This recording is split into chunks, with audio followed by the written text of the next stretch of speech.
Krūties vėžys tai dažniausia moterų onkologinė liga tiek Lietuvoje, tiek daugelioje vakarų Europos valstybių.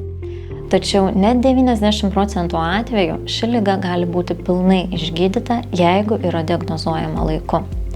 Todėl kviečiame moteris nuo 45 iki 74 metų amžiaus dalyvauti krūties vėžio prevencinėje programoje.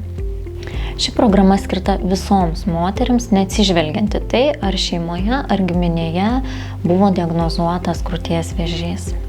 Šis tyrimas nereikalauja specifinio pasiruošimo. Rekomenduojama prieš tyrimą nenaudoti stiprių dezodorantų, pudrų, kad nebūtų tiesiog tyrimo metu matomų šešėlių nereikalingų.